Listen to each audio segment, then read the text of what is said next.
Hey, Legacy Class of 2015, welcome. I am so excited to be starting this year with you. This is your first official video podcast. I'll pop on here from time to time, and who knows, we might even have guests pop on here from time to time and record one of these videos. Most frequently, it'll be some kind of supplement to what we're reading that week, but in this case, it's just I want to start the year. I feel like we're starting the year together in my heart, and I thought, let's start our year together with a video. I will say, even though these are videos, there is no rule that says that you have to actually watch them. We want you to get what I'm saying, but it would be just fine for you to play this thing on your smartphone while you're doing the dishes or brushing your teeth or multitasking. It's totally fine. I prefer to make the eye contact, and I know some of you prefer to have the eye contact and facial expressions. Just never know what's coming out there. But the truth is, it's very rarely you will have to actually see something that's on this screen. So as we start this year, I just had a few things I felt our groups are going to be varied. We had 3 groups last year. We have 9 groups this year. There's going to be a distinct personality to each group, and even there might be a different pacing to each group. But there are a few things that we have in common. I just wanted to start the year talking about those. The first is that we're all asking God the same thing. Now, whether your invitation was done by me or your legacy leader or somebody else, what we are inviting you to is a year of giving God every opportunity to make a better leader out of us. The truth is, for some of us, this year will be the first time that we're able to see ourselves as leaders. For other of us, we're already see ourselves as a leader, we're in a position of leadership, and we're asking God to take us to the next level.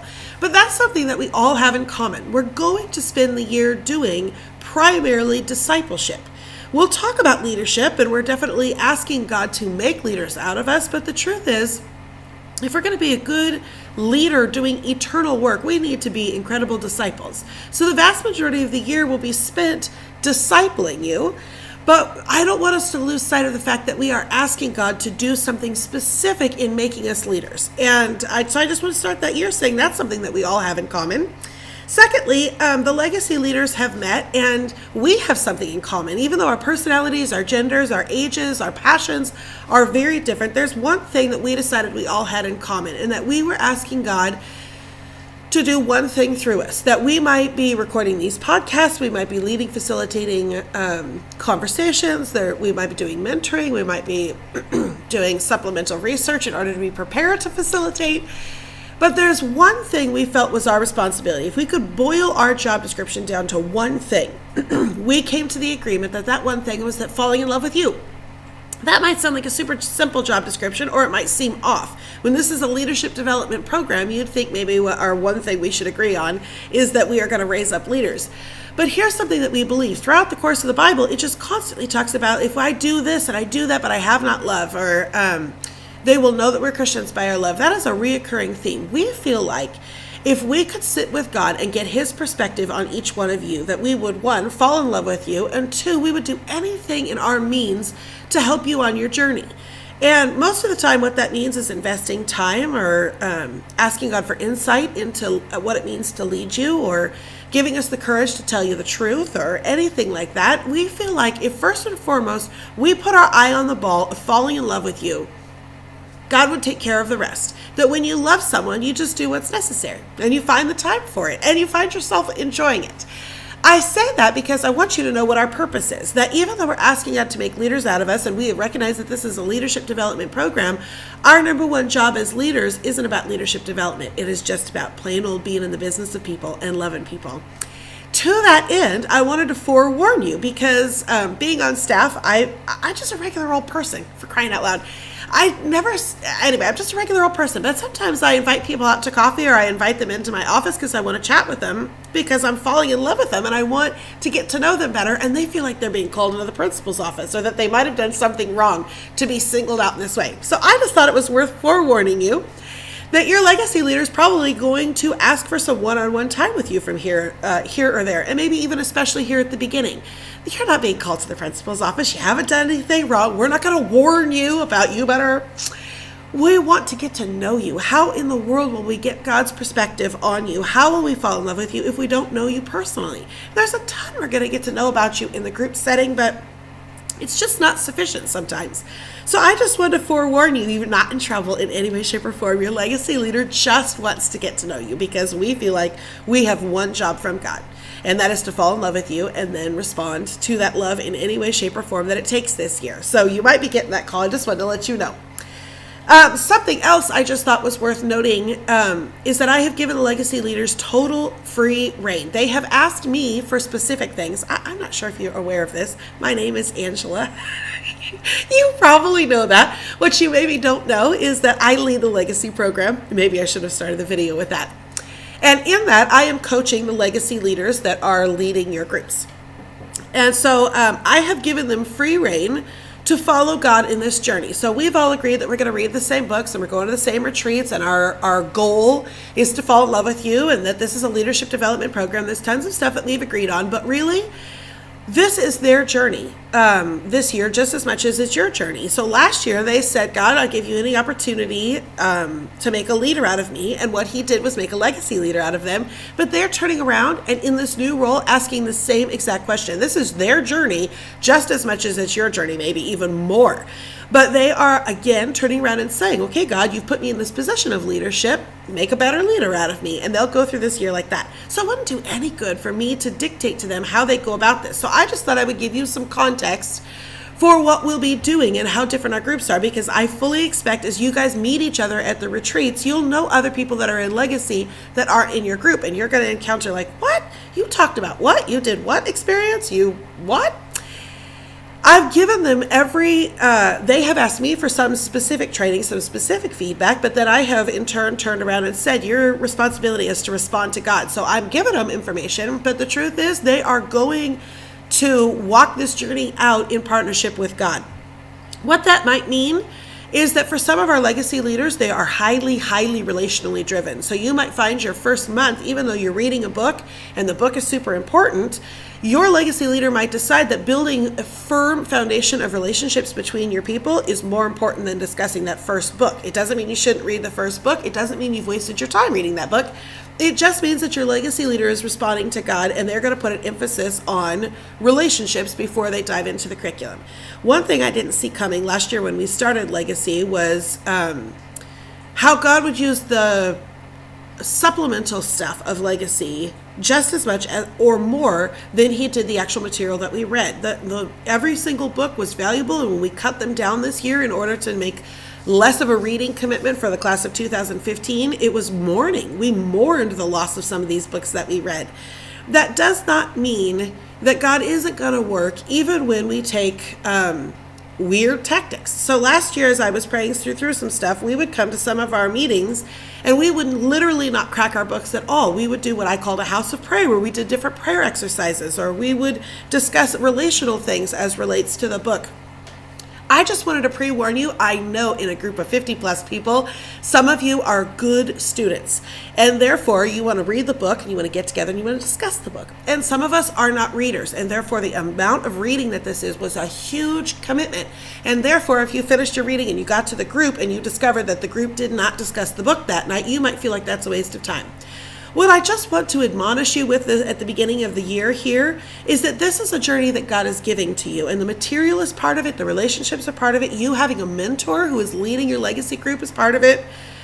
It's all part of it. So you continue to do the book reading because the book reading is part of God's gift to you. But I want you to know that your legacy leader is going to be praying each week and asking God, how do I move our group forward? How do we grow better together? And that might mean that there are times that they take a completely sideways tactic on covering the book. Two things about that. One, roll with the punches. You want to go where God's going. So if God's led your legacy leader to do that, just go. Secondly, use your Facebook or email group. Some of the groups are doing different tactics on that. But gosh, if you came that night or day and you wanted to discuss something specific, but then your legacy leader took in a different direction, it is not mutiny for you to reach out to your group and say, hey, I was meaning to ask our group this. Please take initiative. That is totally fine. Roll with the punches, but then get what you need out of it. Use your Facebook group or your email distribution list to get out the thought that you had or ask the question that you had. That's totally fine. So last night, I just have a personal thought from me to you. I've already shared it with my legacy group, but God has continued to just poke me with this thought. So I thought this is worth sharing to everybody. I found myself praying about Legacy 2015, and in the process of reading another book in preparation for this year, I came across the realization that my prayers for Legacy 2015, the vast vision that I had and the grand leap of faith that I was taking, was I was praying that God would help me not quit.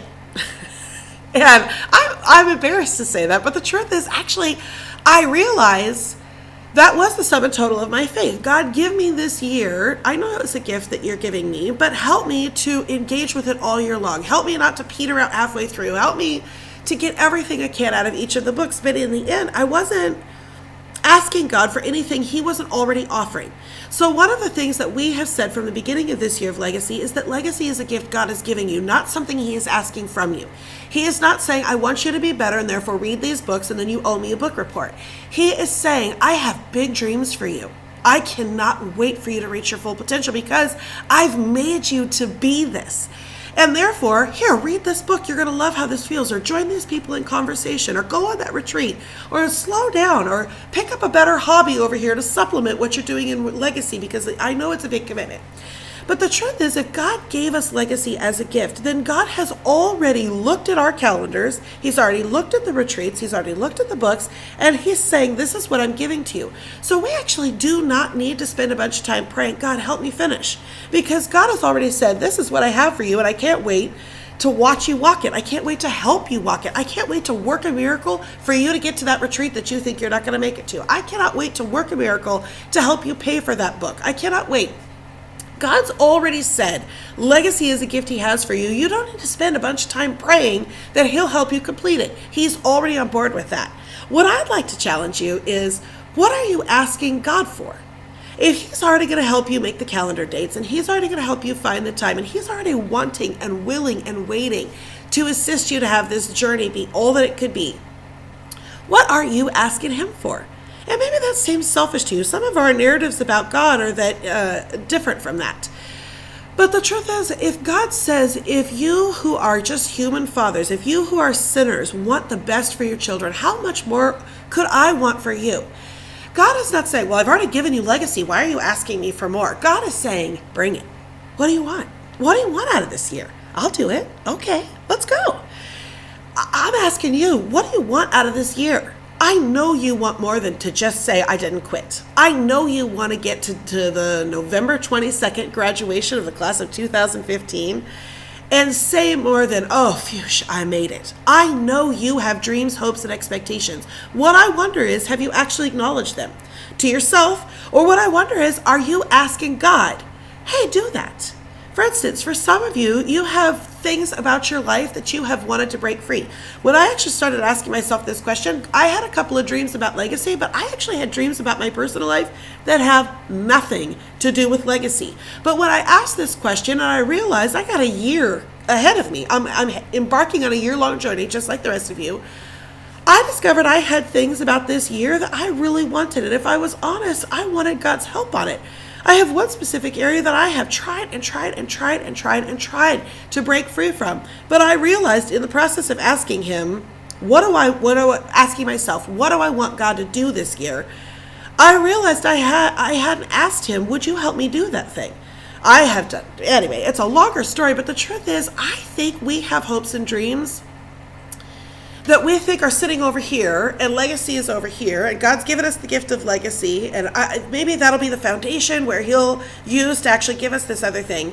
What I would like to see literally every 50 plus of us, at some point I'll have to count the exact number, what I would want every one of us, including the Legacy leaders, to do is actually ask ourselves, if I'm going to put this year into Legacy, what am I asking God to do? Do I want him to make me confident in my leadership? Do I want him to break down barriers? Do I want him to pull me out of my introverted shell? Do I want him to show me what it looks like to be an authentic friend and live in community and use this Legacy group to do it? Do I want him to make a writer out of me? Do I feel like I've got a writer inside of me? But writers are leaders. Anybody that's putting out the written word is leading other people. Why couldn't that be your takeaway. I know a couple of you in here are praying about perhaps launching a specific wing of the ministry that you're already involved in, or taking a higher position inside of that. Some of you are already in a position that you know God has called you to, but you want to be better equipped to do it. Why wouldn't we elevate our prayers out of, okay, dear God, help me to make it through this reading, or help me to figure out how to pay for those retreats, or help me figure out how to carve this time out of my calendar? What if we elevated our prayers beyond that into the realm of, God, I'm fully expecting you to give me every piece of the gift that is legacy. So I'm just going to move on faith that that's what you're going to do. But I'm going to add to it, because you are generous and gracious, God. I'm going to add to it a personal request. God, would you use legacy to develop a regular quiet time with you? Would you use legacy to make me fall in love with you and not just obey you or not just respect you? Would you use legacy to make you and I friends? What is it that you want out of legacy? I love this thought. I'll let you know, it caused 8 different things I was failing to pray about. When I asked myself this question, a couple of them were really strong and solid that I was like, whoa, that was already sitting there and I just needed to find it. But a few of them I just didn't see coming. God ended up sparking 8 things I'm praying for this year as a result of legacy. And I can't wait to see what he sparks in you. So from my heart to your heart, welcome to Legacy Class of 2015. I cannot wait to share this journey with you, but I believe it is a gift from God that he will equip you to do. And then personally from you and me, I just want to see, what is God already planting in you, the dream he's planting in you, and what are you asking him for? That makes it a unique and personal journey. That's where it turns from leadership development and this generic thing to a personal journey between you and God. The truth is, if you go off and ask yourself that, you owe it to yourself to tell your legacy leader. You owe it to yourself to write it down. And if you feel confident enough, you owe it to share it to your group. These are the people that will be praying alongside, that will be walking alongside. These are the people that you could be asking God for something and he's already answering it, but you can't see it, but they can. That is totally possible this year. So I would say, if you have the courage to ask yourself, what am I asking God to give me out of legacy? Then I would say, take it one step further. Have the courage to share it with your legacy leader and with maybe your legacy group altogether. And who knows, maybe this will spark a thought. Your legacy leader is going to have you share with the whole group anyway. You might as well prepare yourself for it. But from my heart to yours, I pray that you're praying big dreams, much bigger than just making it through legacy, because I think God's got big stuff for us, and this year is just the foundation for it. Have fun on this journey. I cannot wait to get to know you more. I fully expect that God is going to make me fall in love with my people. He's already begun to do that, but I think God's going to make me fall in love with all 50 plus of you as well, and I cannot wait to get to know you better. So happy New Year, friends. Welcome to the game.